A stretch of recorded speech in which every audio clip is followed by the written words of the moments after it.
Do you want to know what one of the most important factors for happiness is according to Harvard scientists? Then stay tuned because that's what today's talk is all about. Hello everyone. This is Salik and welcome to another episode of the Growth Philosophy Podcast, a bite-sized weekly podcast focused on empowering you to think better and upgrade your life. Now let's talk about today's topic, about connection and its impact on our happiness and our well-being. Connections, they're important.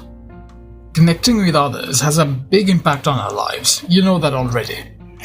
But it turns out that impact that it has, the impact of connections actually might be a lot more than we might have imagined. So much so that it might actually be the most important factor when it comes to determining our happiness levels. This was the finding of a major Harvard study. The study found that connection is more important in determining our happiness levels than nearly every other factor, including wealth and health.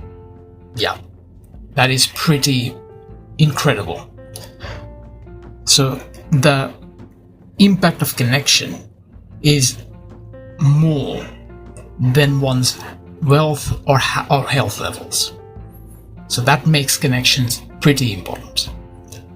And this means that connections and quality relationships have more of an impact on our happiness levels than being, say, richer and or healthier.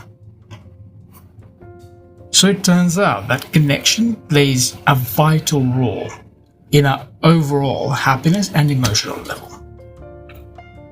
But it's not just any type of connection that'll do the trick. So connections are important, but not just any type of connection. The quality of the connection is crucial. Superficial connections make very little difference to one's happiness and quality of life. Here's what I mean.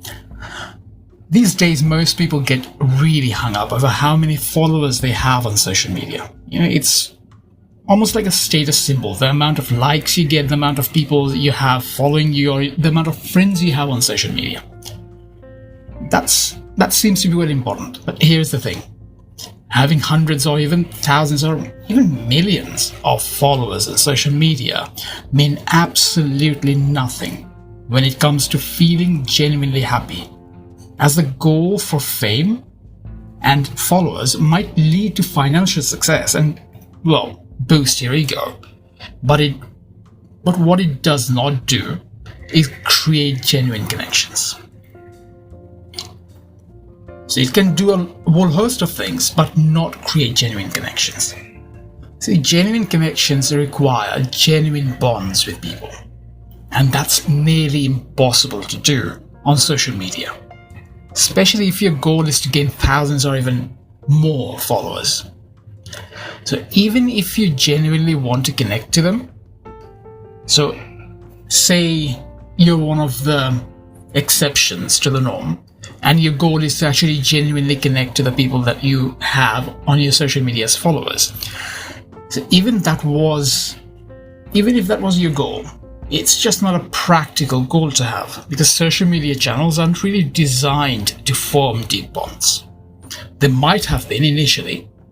I remember Facebook in its early days, but that's not the purpose for their social media channels anymore. They're there for short periods of times. They create short connections, but not deep connections. These days, social media is at best a good source of up-to-date information on things you're interested in, or just creates short connections with people, but nothing really meaningful. But does that mean that you can't form deep connections with others online? Of course not. You absolutely can form deep bonds and connections with people online. Online dating is a great example of this point. People are forming deep relationships on digital platforms nowadays, often leading to long-term relationships and even marriages, all based off of deep connections formed virtually. So deep connections can be formed virtually. It's simply a matter of how much work is put into it. Like anything in life, it's all about what you sow. You sow what you reap. So how much work you are putting into the connection is really the most important factor, because forming deep connections take work. They don't happen in a few minutes, which is usually how it works on social media channels. So social media engagements happen over the time span of a few seconds to a few minutes at most. That doesn't usually lead to deep connections. It might over a long period of time. So you have to, because it's spaced out so much. So you have to think about how much time is actually spent in the connection. See, my favorite form of connection, my favorite form of electronic communication has always been talking with people over Skype or actually emails. Emails are my second favorite. Virtual channels. They both enable you to have proper conversations with people. And that's one of the key things, by the way, having proper conversations. Social media channels can be a bit of a hindrance when it comes to having proper conversations with people. I'm not saying it's impossible. I'm just saying it's not very conducive to having proper conversations with people on social media. So talking and emails, they can be really good. Better, of course, is real live interaction, like a face-to-face meeting and conversation, because with those you can communicate better and connect better. Especially when you consider the fact that about 80% of your communication happens, verbally and through body language. Actually, about 80% or more of our communication happens through non-verbal communication. And those nuances are completely missed when you have electronic conversations, and nearly impossible to notice on social media. So video calls might actually help. So they are, in fact, a great alternative or a great extender for virtual communication. So on social media channels like Facebook, you actually now have the option to do video calls. And then there are other options like WhatsApp and Skype and even Google. They all have online video call offerings. So with all those options, it's now easier than ever to connect with people virtually over video. And that's especially useful during these times of social distancing and reducing connectivity because of the coronavirus situation. So now we have limitations on how much we can actually connect with people physically. So those video tools can be really useful. With video calls, you can safely connect with others and have genuine deep conversations without having to worry about leaving your house or anything. Now, here is a great example of what a difference quality connections can make.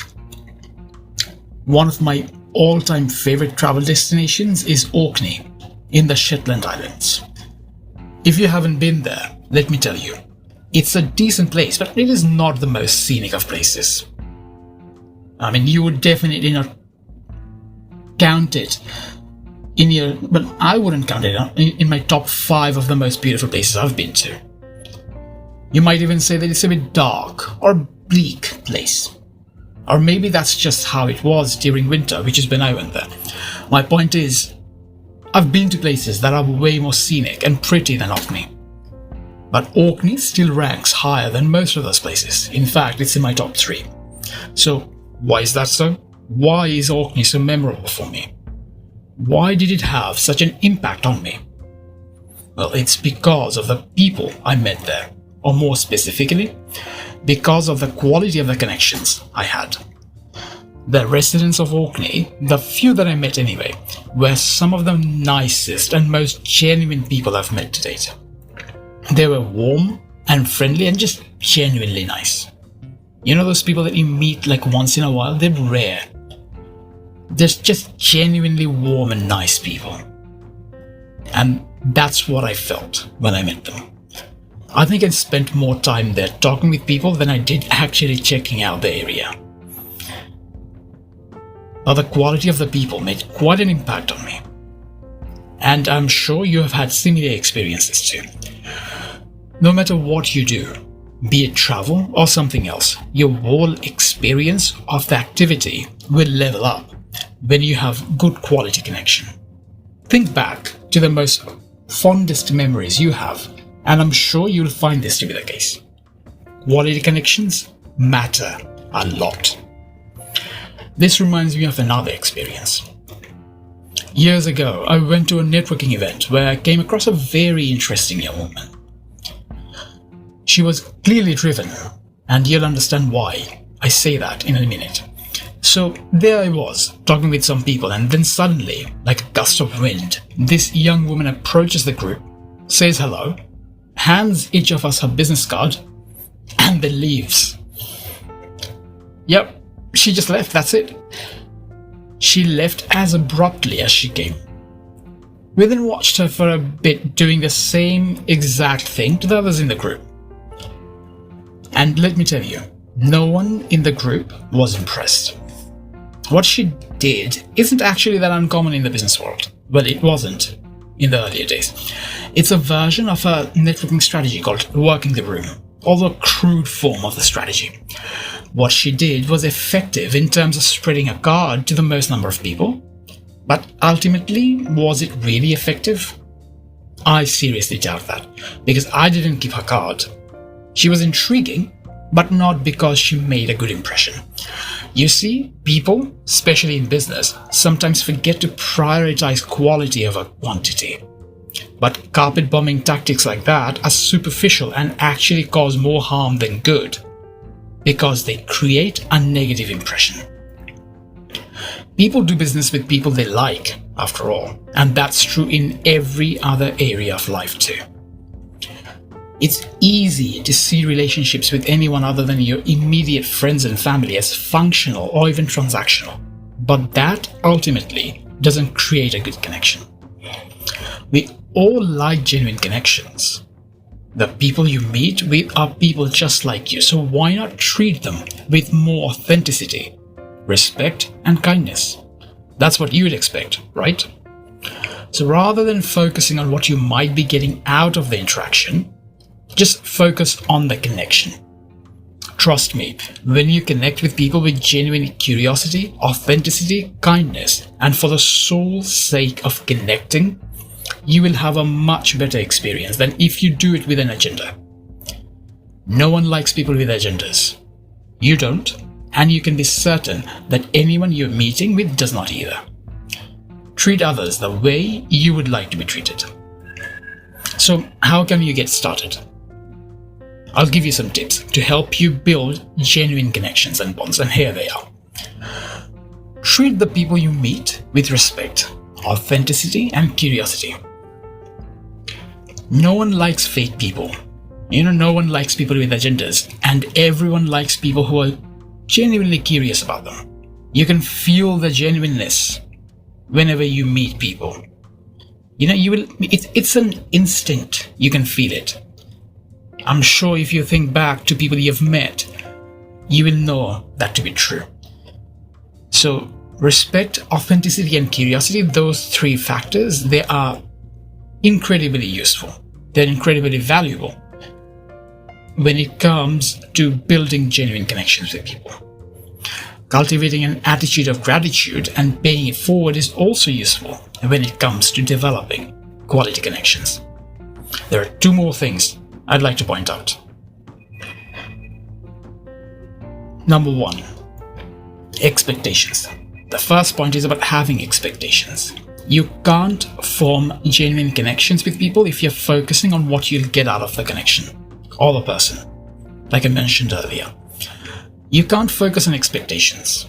That cannot be your sole priority. That cannot be your sole focus. You have to let go of the whole transactional mentality.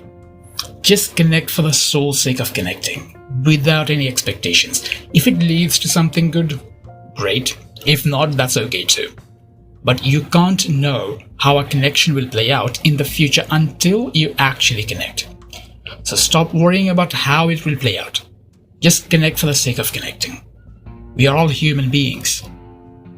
We are designed to connect to people. So connect just for the sake of connecting and nothing else. Stop expecting things. So that's the first thing to remember. And here's the second point I want you to remember. The second point is about toxic people. So connecting with others is great, but there is one caveat I would like you to keep in mind. A word of caution of sorts. Connect with people, but avoid people who are toxic. You might not know right away who is toxic and who is not, but often it becomes obvious pretty fast. And when it does, avoid that person. Yes, it sounds a bit harsh, but ultimately you have to think about your own well-being too. And being around or being connected to toxic people is ultimately not good for you. Some people are just toxic. It's unfortunate. Hopefully they will get better at some point. Hopefully they will realize that they are toxic and they will work on that. But until they do, you have to take care of yourself. So, does it sound a bit selfish? Maybe. But looking after yourself is a priority. Some people are just unfortunately too stuck in toxic negativity, and that drags others down too. Misery loves company and all that. But you don't want to be that company. So for the sake of your own sanity and self-care, keep an eye out for this. Connect expecting the best, but if a person turns out to be toxic, remove yourself from the connection. But the bottom line is this, and this is the one thing I would like you to take away if you just take away one thing from today's talk. Always prioritize the quality of the connections over quantity. Stop worrying about connecting, having loads of friends, having hundreds of thousands of followers, if the connections are just going to be superficial. Because quality connections ultimately will lead to a happier and even a more successful life.